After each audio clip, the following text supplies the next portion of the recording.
आज हम लोग इस वीडियो में ट्रांजिस्टर अभिलाक्षणिक वक्र खींचना सीखते हैं। तो ट्रांजिस्टर अभिलाक्षणिक वक्र,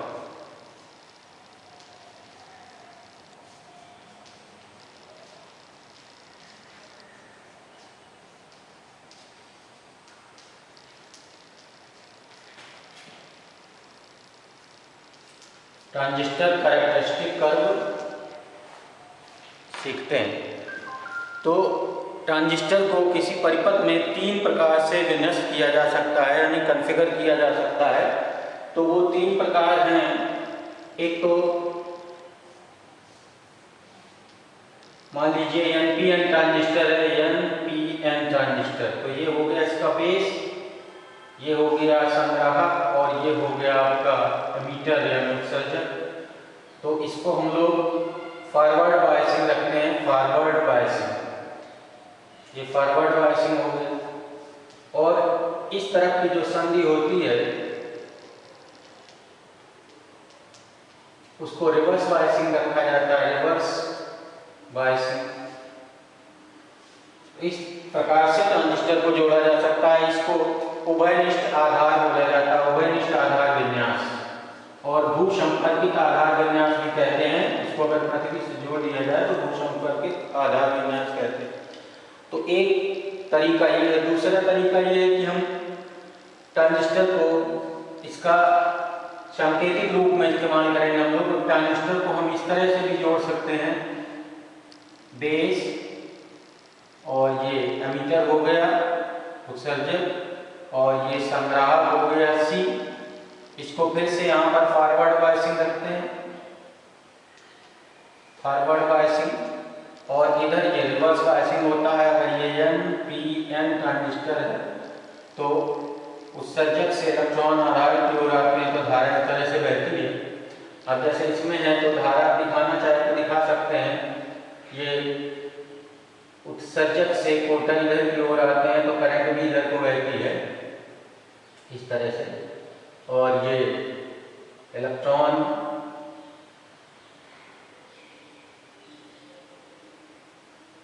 इसमें जो धारा बहती है इसका नेगेटिव का पॉजिटिव से जुड़ा होता है इधर की ओर, आईसी बोलते हैं इसको। ये आई हो गई, और ये आपकी हो गई आईबी। इस तरह से करंट फ्लो। अब इस तरह से विन्यास किया जा सकता है। इसको फॉरवर्ड बायसिंग करके इसको रिवर्स बायसिंग कर देते हैं, रिवर्स बायसिंग। तो ये रिवर्स बायसिंग में इस तरह से भी जोड़ा जा सकता है। इसको आई कहा जाता है, इसको आई, और ये नेगेटिव से नेगेटिव जुड़ा होता है तो नेगेटिव करंट इधर की ओर हो जाएगी आपकी।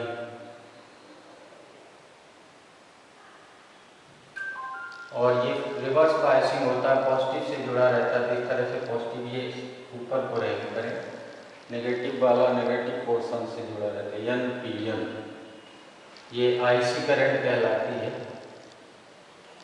और इस तरह से आईबी इधर को रहेगी, बेस पॉजिटिव है, सॉरी, बेस पॉजिटिव इस तरह से।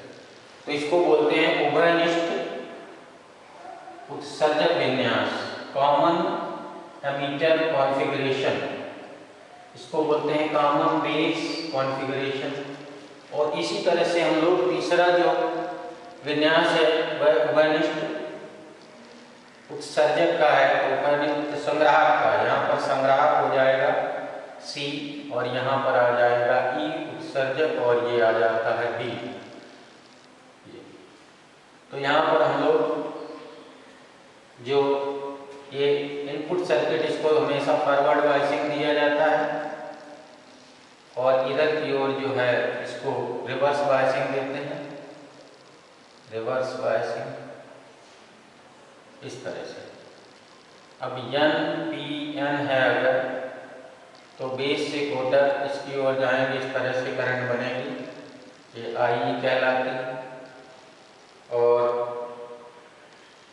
ये कलेक्टर नेगेटिव है, यहाँ पर ये फॉरवर्ड पॉजिटिव है तो पॉजिटिव से जुड़ेगा तो इधर की ओर आई भी जाएगी और IC इधर की ओर जाएगी। तो इस तरह से हम लोग 3 प्रकार से किसी ट्रांजिस्टर को कॉन्फ़िगर कर सकते हैं, यानी किसी परिपथ में जोड़ सकते हैं। Common base configuration, common emitter configuration और कॉमन कलेक्टर कॉन्फ़िगरेशन, 3 तरह से कॉन्फ़िगर कर सकते हैं। तो अब हम लोग ट्रांजिस्टर के अभिलाक्षणिक वक्र, 3 अभिलाक्षणिक वक्र होते हैं, तो हम लोग 3 अभिलाक्षणिक वक्र पढ़ते हैं। तो इस तरह से अगर ट्रांजिस्टर को जोड़ा जाता है तो इस तरह से इनको 3 प्रकार से ट्रांजिस्टर को किसी परिपथ में जोड़ सकते हैं।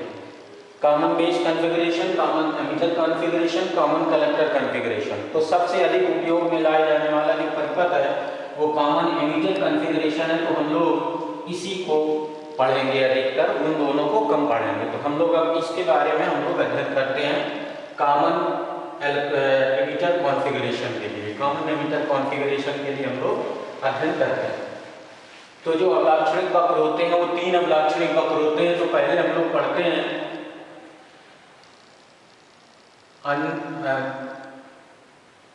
पारस्परिक अभिलाक्षणिक वक्र, म्यूचुअल कैरेक्टरिस्टिक कर्व, या इसको ट्रांसफर कैरेक्टरिस्टिक कर्व भी बोलते हैं। पारस्परिक अभिलाक्षणिक वक्र, पारस्परिक अभिलक्षणिक वक्र। तो ये पहले प्रकार का अभिलक्षणिक वक्र कहलाता है। तो जब हम किसी ट्रांजिस्टर को कॉमन एमिटर कॉन्फ़िगरेशन यानी उभयनिष्ठ उत्सर्जक के रूप में जोड़ते हैं तो जो IC और IE के बीच जो ग्राफ खींचा जाता है उसमें जो वक्र प्राप्त होता है उसे पारस्परिक अभिलक्षणिक वक्र कहते हैं। तो ये जो पारस्परिक अभिलक्षणिक वक्र होता है वो इस तरह से होता है, इस तरह चित्रमान वक्र प्राप्त होता है। इधर की ओर हो जाता है IE emitter current milli ampere में, और इधर की ओर IC मिली एम्पियर में। तो ये दोनों करंट मिली एम्पियर में होती हैं और इस प्रकार से 1 मिली एम्पियर, 2, 3, 4 और इसी तरह से 1, 2, 3, 4। तो ये देखा जाता है कि जब हम लोग पारस्परिक अभिलक्षणिक वक्र खींचते हैं, IC और IE के बीच वक्र खींचते हैं तो हमें एक स्ट्रेट लाइन मिलती है, एक सीधी रेखा मिलती है, अर्थात आधार उत्सर्जक धारा के साथ साथ आधार धारा में एक समान रूप से परिवर्तन होता है। तो इसको बोलते हैं पारस्परिक अभिलक्षणिक वक्र, म्यूचुअल कैरेक्टरिस्टिक, या इसकी ट्रांसफर कैरेक्टरिस्टिक भी कहा जाता है। तो ट्रांसफर कैरेक्टरिस्टिक वक्र भी कहा जाता है। अब हम लोग दूसरा जो है पढ़ते हैं, दूसरा है आपका निवेशी अभिलक्षणिक वक्र। निवेशी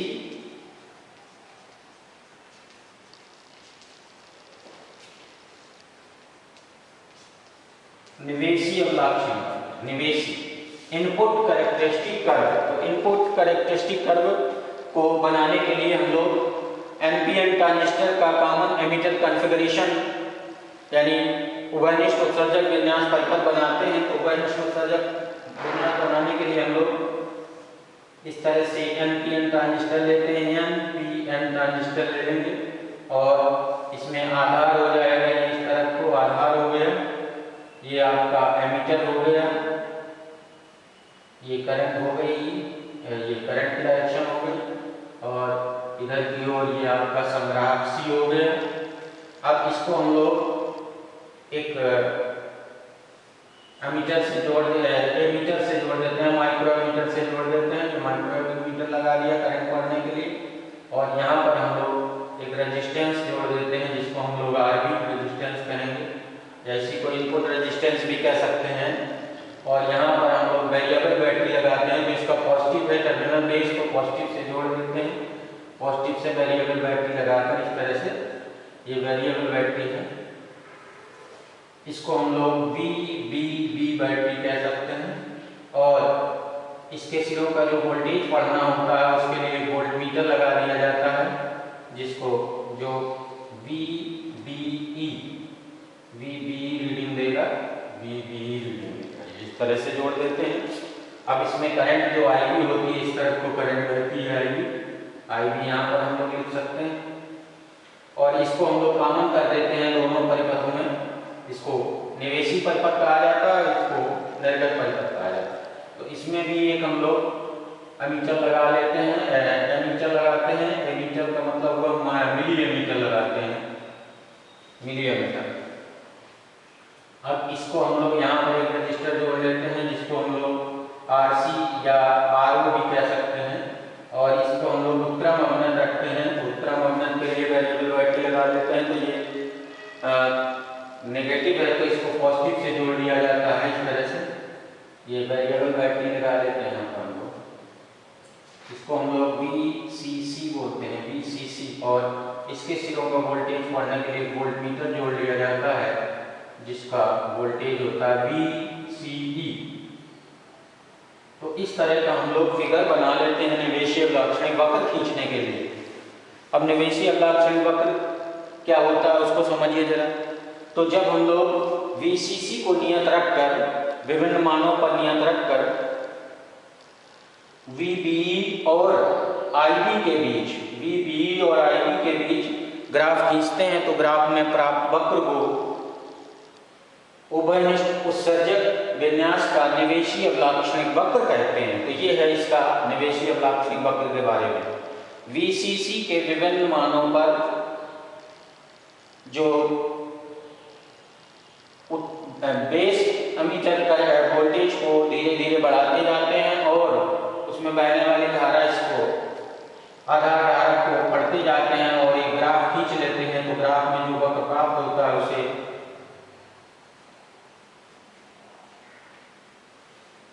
उसे निवेशीय अभिलाक्षणिक वक्र कहते हैं। तो निवेशीय अभिलाक्षणिक वक्र किस तरह से बनता है उसको, तो ये हो गया आपका पारस्परिक अभिलाक्षणिक वक्र। अब निवेशीय अभिलाक्षणिक वक्र देखते हैं किस तरह से बने। तो निवेशीय अभिलाक्षणिक वक्र इस तरह से बनता है। ये इधर की ओर आपका आ जाता है VBE और इधर की ओर हो जाता है IB। IB माइक्रो एम्पियर में आ जाता है और ये वोल्ट में रहता है। तो ये हो जाता है इधर की ओर माइक्रो एम्पियर में 50, 100, 150 इस तरह से 200, और यहाँ पर चलता है 0.1, 0.2 volt, 0.3 volt, 0.54 volt, 0.5 volt and इस तरह से। तो ये देखा जाता है जब VBE is greater than 0.3 for germanium और या VBE is greater than 0.7 for silicon, तो देखा जाता है कि जो आधार धारा होती है वह तेजी के साथ बढ़ती है। तो यहाँ पर अगर हम 0.3 यहाँ से ले लें मान लीजिए जर्मेनियम के लिए, तो यहाँ पर हम लोग इस तरह से ग्राफ प्राप्त होता है। ये VCC बराबर हो जाएगा मान लीजिए 5 वोल्ट। इसी तरह से यदि हम VCC को 10 वोल्ट पर नियत रखते हुए फिर से VBB का मान बढ़ाएं तो 0.3 वोल्ट के आगे फिर से इसी तरह का सेम ग्राफ प्राप्त होता है। कुछ बुक्स में दूसरे भी ग्राफ बने हुए हैं इस तरह से बनाए गए हैं, लेकिन देखा ये जाता है कि लगभग एक ही ग्राफ प्राप्त होता है। तो इसको हम VCC = 10 वोल्ट कह सकते हैं, लेकिन ये लगभग देखा जाता है कि एक ही वक्र प्राप्त होता है। चाहे VCC बराबर 5 वोल्ट, 10 वोल्ट या 20 वोल्ट के लिए कुछ भी निकालिए, तो इसको हम लोग नहीं बनाएंगे, केवल एक ही वक्र बनाएंगे। यहाँ पर बस केवल एक ही वक्र मिलता है, चाहे वो VCC बराबर 5 वोल्ट हो या 10 वोल्ट हो या 15 वोल्ट हो, तो लगभग एक ही वक्र हमें प्राप्त होता है। तो यह कहलाता है निवेशीय अभिलाक्षणिक वक्र। कॉमन एमिटर कॉन्फ़िगरेशन का निवेशीय अभिलाक्षणिक वक्र कहलाता है। अब हम लोग दूसरा पढ़ते हैं निर्गत अभिलाक्षणिक वक्र। तो ये हो गया आपका निवेशीय अभिलाक्षणिक वक्र। अब इसमें और है, इसमें अगर हम इसके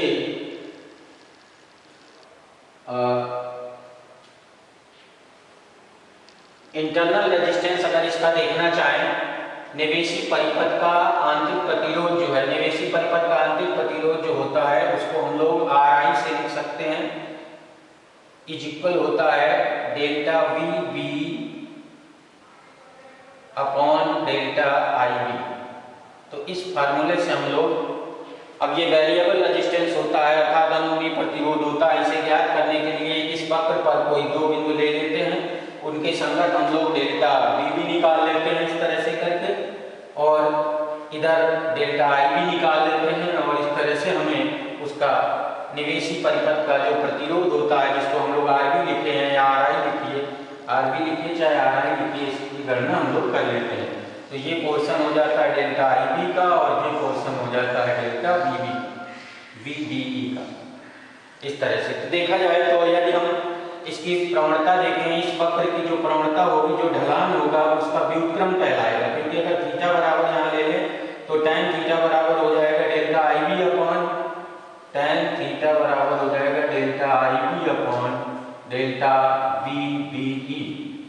तो इसको अगर व्युत्क्रम करते हैं तो आर आई के बराबर आ जाता है, यानी जो इंटरनल रेजिस्टेंस होता है, निवेशी परिपथ का जो प्रतिरोध होता है आर आई, वह 1/, निवेशी वक्र के ढलान के बराबर होता है। निवेशी वक्र का ढलान, निवेशी वक्र का ढलान।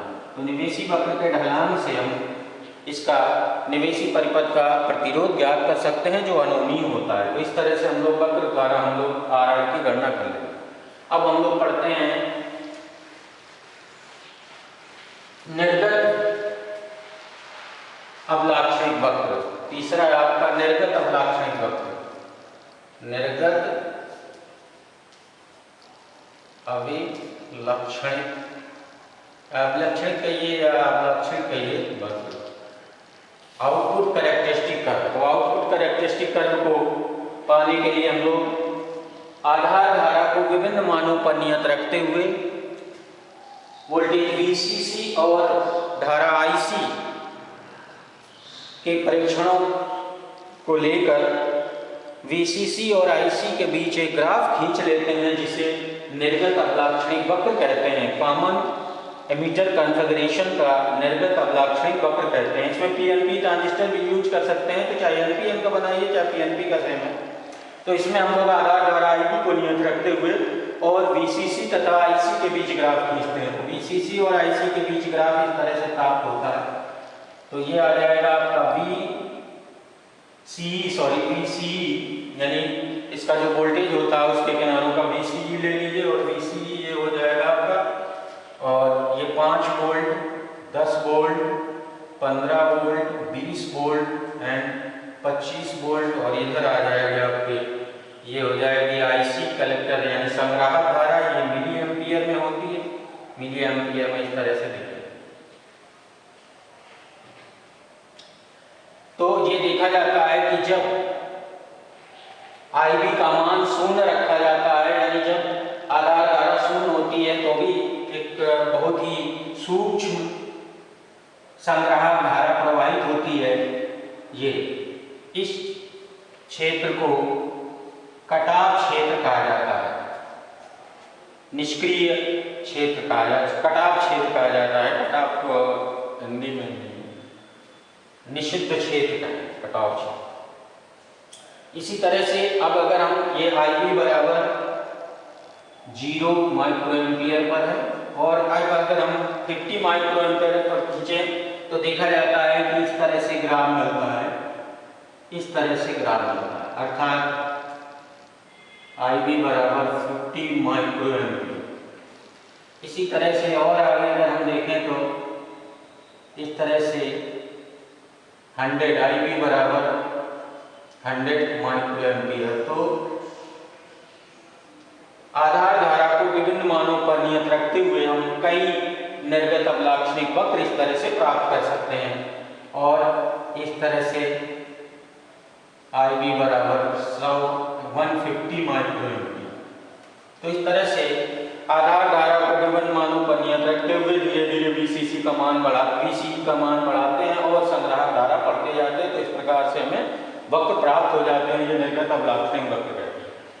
ये जो पोर्शन है वक्र के, ये ट्रांजिस्टर की संतृप्त अवस्था को व्यक्त करते हैं, और यहाँ पर ये जो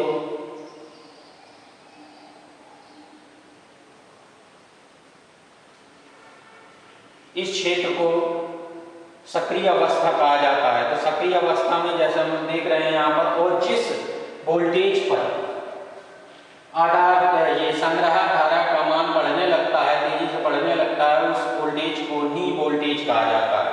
लगभग जब संतृप्त हो जाती है, जब वह वोल्टेज यानी VC उत्सर्जक का संग्रह का वह वोल्टेज जिस पर आधार जो संग्रह धारा है वह लगभग सैचुरेटेड हो जाती है, संतृप्त हो जाती है, उसको नी वोल्टेज बोला जाता है। तो ग्राफ से स्पष्ट है कि अलग अलग आधार धाराओं पर जो नी वोल्टेज का मान होता है वह अलग अलग होता है। तो ये इस तरह से अलग अलग वोल्टेज नी वोल्टेज होता है। जैसे जैसे हम लोग आधार धारा बढ़ाते जाते हैं, नी वोल्टेज का मान भी बढ़ता जाता है। ये यहाँ हुआ, ये यहाँ हुआ और ये यहाँ पर हो जाएगा इस तरह से। तो ये है आपका निर्गत अवलाक्षणिक वक्र। अब निर्गत अवलाक्षणिक वक्र में हम लोग इस निर्गत परिपथ के दौरान बात करते हैं, निर्गत परिपथ की बात करते हैं। तो इसका यदि हमें प्रतिरोध ज्ञात करना होता है तो निर्गत प्रतिरोध जो होता है नॉट वह delta VC upon delta IC के बराबर होगा। और इसको ज्ञात करने के लिए हम लोग इस एक्टिव रीजन में, सक्रिय क्षेत्र में इस दौरान, क्योंकि इधर अगर हम लोग देखेंगे ये संतृप्त अवस्था है तो इसमें डेल्टा IC 0 है तो इनफाइनाइट रेजिस्टेंस रहेगा, तो ये आपका संतृप्त अवस्था कहलाएगी। तो इस क्षेत्र में कोई प्रतिरोध, जो प्रतिरोध आएगा इनफाइनाइट आएगा बाय परिपथ का। लेकिन अगर हम इस तरफ रहें, ये इस स्ट्रेट लाइन पोर्शन में रहें, तो इस तरह से सक्रिय क्षेत्र में जो इसका रेजिस्टेंस होता है इस कर्व के ढलान के द्वारा ज्ञात कर लेते हैं 1/। तो 1/, निर्गत अवलाक्षणिक वक्र का ढलान, निर्गत वक्र का ढलान। तो निर्गत वक्र के ढलान के व्युत्क्रम को हम लोग बाय परिपथ, निर्गत परिपथ का जो प्रतिरोध कहा जाता है, निर्गत परिपथ का प्रतिरोध कहते हैं। और यह भी वेरिएबल होता है, अर्थात अनोनी होता है। तो यहाँ से स्पष्ट हो जाता है। और ये लगभग जो है स्ट्रेट लाइन अगर मिल रही है, एकदम से स्ट्रेट लाइन नहीं होती है, थोड़ा सा फर्क होता है, तो ये अपनी वेरिएबल मिलता है। तो ये है ट्रांजिस्टर के अवलाक्षणिक वक्र। तो 3 अवलाक्षणिक वक्र हम लोगों ने पढ़े, पारस्परिक अवलाक्षणिक वक्र, निवेशी अवलाक्षणिक वक्र और निर्गत। इसी प्रकार हम लोग और भी कॉन्फ़िगर कर सकते हैं, यानी CEC के लिए जैसा निकाला, CBC CCC के लिए, लेकिन सबसे अधिक पढ़ने वाला इसी का उपयोग हर एक में जो सर्किट्स होते हैं उनमें इसी का उपयोग अधिक किया जाता है। तो हम लोग NPN ट्रांजिस्टर या PNP ट्रांजिस्टर के कॉमन एमिटर कॉन्फ़िगरेशन, ये एमिटर है, कॉमन एमिटर कॉन्फ़िगरेशन के लिए हम लोग ट्रांजिस्टर अवलाक्षणिक वक्र पढ़ते हैं।